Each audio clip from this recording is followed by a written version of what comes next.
So is our manufacturing product up. There is no runaway inflation as there has been in the past. So, as I say, I don't think anyone should panic.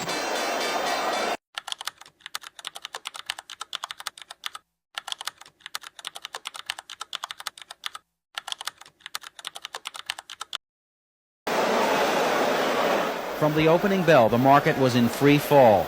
After last Friday's record 108-point loss, analysts had expected a rally. Today, the Dow dropped more than 22%, almost double the rate of the Black Monday that signaled the beginning of the crash of 1929. Tokyo this morning, while the West slept. One cause of the sell-off was reaction to last week's 236-point drop in the Dow. The result, officially, the Dow stands at 1738.41, a drop of more than 508 points, with a volume of more than 604 million shares. Proof, as more and more analysts believe that the bear market is here to stay. It's not that the economic news is so much worse. In fact, some indicators are showing unexpected strength.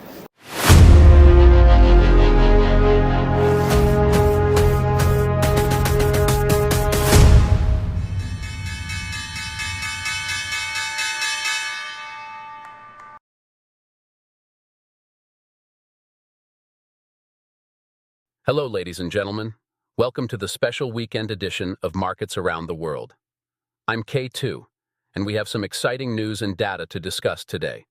We'll dive into the latest updates, analyze key macroeconomic trends, and highlight the critical levels you need to keep an eye on. We'll cover CPI, PPI, and job data, as well as the most anticipated news from last week, such as the situation with Tesla cars and more insights into the bond market and macro data. If you're as passionate about the markets as we are, be sure to subscribe and deepen your understanding of how global markets interconnect. In this episode, we'll explore a wide range of data, news, and macroeconomic developments.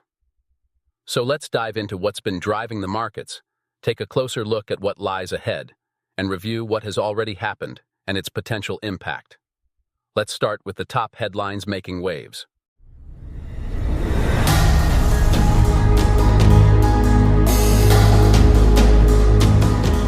The recent hurricanes in the southeastern U.S. complicate the Federal Reserve's economic assessment, but a quarter-point rate cut is still expected next month. The weather makes policymaking challenging and justifies caution, said James Knightley, chief international economist at ING, though he still expects the cut. Fed Chair Jerome Powell's recent speech supports the view of further 25 basis point cuts.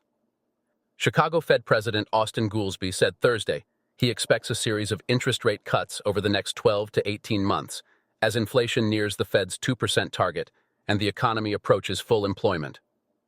We are going to gradually move to a steady state on the policy rate, Goolsbee said in a CNBC interview.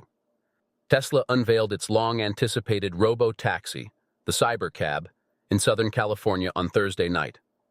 The autonomous vehicle, lacking a steering wheel or pedals, is expected to cost under $30,000, according to CEO Elon Musk. Musk claimed the car would be 10 times safer than human-driven vehicles and described future autonomous vehicles as comfortable little lounges. He also said that fully autonomous versions of the Model 3 and Model Y will be on roads in Texas and California by 2025, with mass production targeted before 2027. Wall Street's main indexes closed lower Thursday, as investors reacted to higher-than-expected inflation and unemployment data. The Consumer Price Index rose 0.2% in September and 2.4% annually, slightly above forecasts. Core inflation, excluding food and energy, increased 3.3% year-over-year, above the 3.2% estimate. Separately, jobless claims rose to 258,000 for the week ending October. 5. Exceeding the 230,000 forecast. Investors were torn between the stronger-than-expected CPI report and weaker-than-expected jobless claims. Homeowners across the U.S. are tapping into their equity despite being locked in. With rising home values, many are turning to home equity loans to cash in on their gains. In the first half of this year, home equity lending reached its highest level since 2008, according to CoreLogic.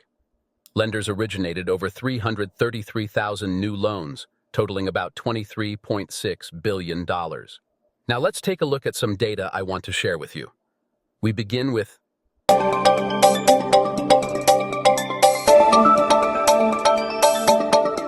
the chart shows total oil net speculative length, managed money, from 2012 to 2024. For the first time ever, it has turned negative, with the latest value at minus 30 million barrels. This shift suggests bearish sentiment or expectations of declining oil prices, potentially indicating broader market concerns about the future of the oil sector.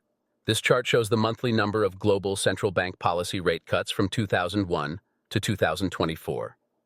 In September 2024, there were 26 cuts, making it the fourth largest month for cuts this century.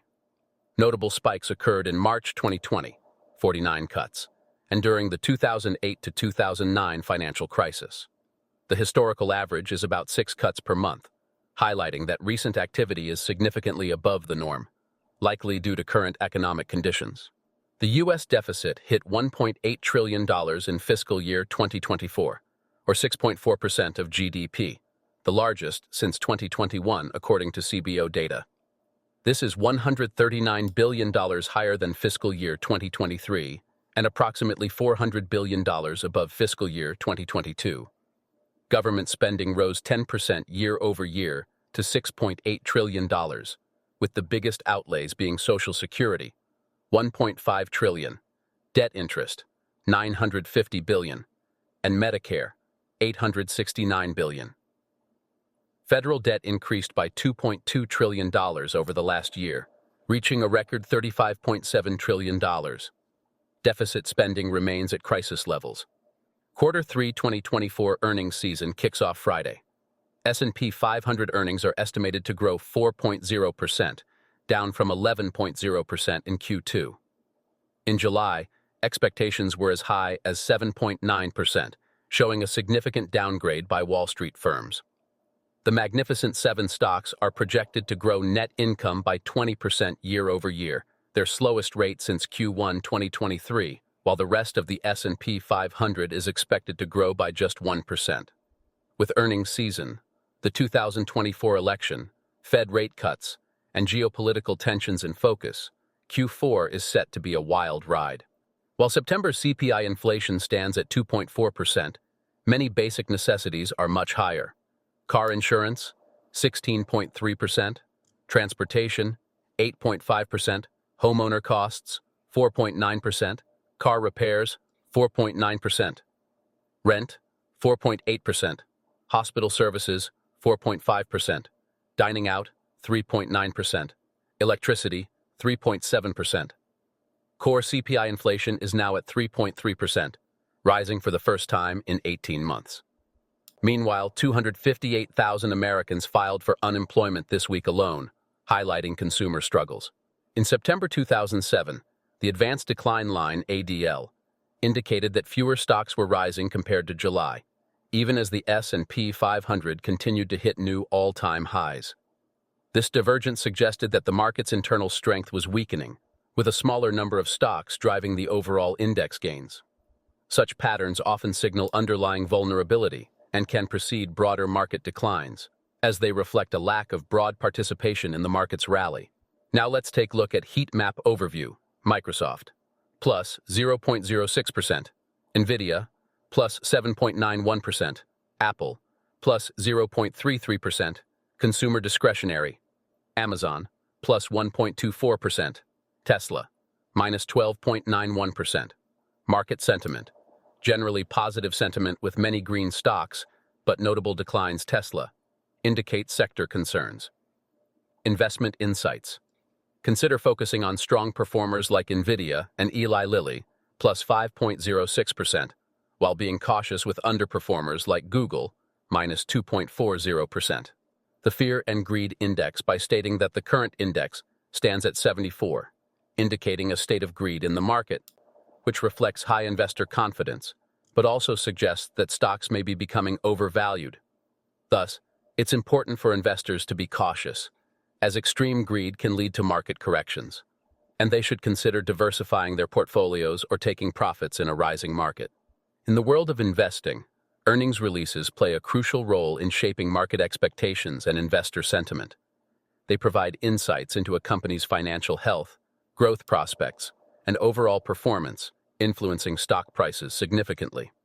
This week, we have a lineup of anticipated earnings reports from key companies across various sectors, which could impact market trends and investment strategies.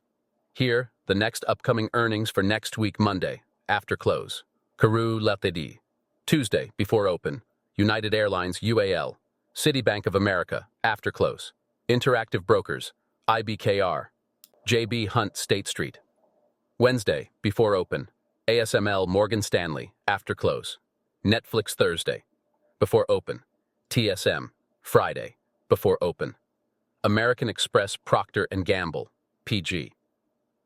Conclusion for next week earnings is keep an eye on these earnings announcements, as they will provide valuable insights into the market and could present investment opportunities or risks, particularly for major players like Netflix and American Express. Now, let's dive into some charts, starting with the SPY on the daily time frame. As I predicted in my last video, the upside target remains at $580. However, the new bullish case sets a target of $595. For the bears, the key level to watch is $573. If the price drops below this level, it confirms a shorting opportunity in the market. Next chart. The QQQ is approaching a key resistance level at $499.36, with strong selling pressure noted at this point.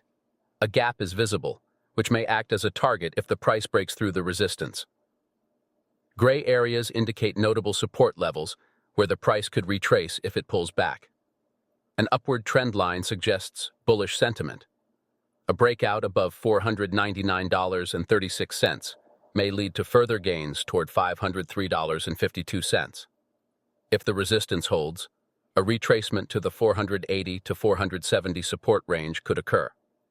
Upcoming economic events overview.